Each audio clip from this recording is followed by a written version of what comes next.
Hey guys, কি অবস্থা সবার? এই দুনিয়া আমি নতুন।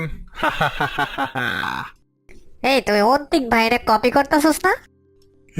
আমি তার কানা ফ্যান। শালা চোর কোনেকার। ওই তুই যাবি?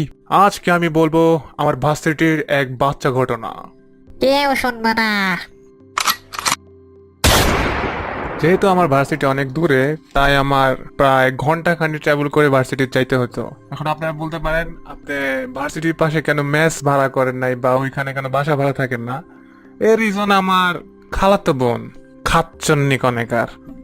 সে আমার মাকে কান পরা দিছে যে ভার্সিটি থেকে আমি 40 কিলোমিটার, মানে প্রায় 1.5 ঘন্টা রাস্তা ট্রাভেল করে ক্লাস করছি। এদিকে আমার মা শুনে তো অবাক। সে আমারে বলতেছে, একটা মাইয়া হইয়া এত দূর থেকে ক্লাস করছে আর তুই তো একটা মর্দা।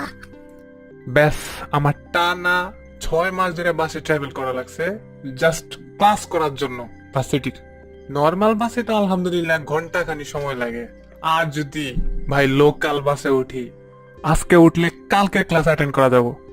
এমনই এক সময় আমি পরীক্ষা দিতে যাচ্ছিলাম, তো ওই টাইমে বাস ভাড়া অতিরিক্ত চাইতেছিল, বলা যায় প্রায় ডাবল। যার কারণে ওই দিন আমাকে লোকাল বাসে উঠতে হয়েছে। আর লোকাল বাসের ভাইরে ভাই, তারা যেভাবে ডাকে, আসেন ভাই আসেন, ছাত্র ভাড়া হাফ, ছাত্র ভাড়া হাফ, যাবো রকেটের গতিতে। আর আমরা এটা শুনি না তুফানের গতিতে গাড়িতে উঠছি। আর ভাই বাসের যে গতি, 1.5 ঘন্টার রাস্তা কেবলমাত্র 20 মিনিট পৌঁছাইছি। শেষমেশ লোকাল বাস থেকে নাইমা নর্মাল বাসে উঠা পরীক্ষার হলে পৌঁছাইছি। কোন রকম বাচ্চা গেছি। যখন আমি ভার্সিটিতে নতুন, কারোর সাথে পরিচয় নাই, কেউ একজন ফ্রেন্ড নাই, কি করব ভাবতাছি। তাই চিন্তা করলাম ফেসবুক গ্রুপে সবার সাথে অ্যাড হই। তো সেই দিন একটু আগে ভাগে বাসা থেকে বের হওয়ার কারণে আমি ক্লাসের মধ্যে দেখলাম যে তেমন কোনো স্টুডেন্ট নাই, অনলি 2জন ছাত্রী বসে রয়েছে, তারা ফোন চালাইতেছে।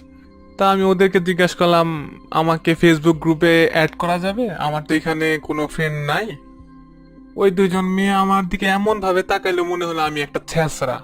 বললো ঠিক আছে, তবে আমার হাজবেন্ড আছে, আমি আপনাকে আবার আনফ্রেন্ড করে দেব। কথাটা শুনে আমার এত মেজাজ গরম হইলো, আমি ছাগল হইতে পারি, ছেঁচড়া না। তো আমাকে ওদের ফেসবুক গ্রুপে অ্যাড হওয়ার পর আনফ্রেন্ড করার জন্য আমাকে খুঁজতেছে যে, এই কি হইলো, কে আনফ্রেন্ড করতে পারতেছে না কেন? হা হা, কারণ আমি তোমাকে আনফ্রেন্ড করে দিয়েছি।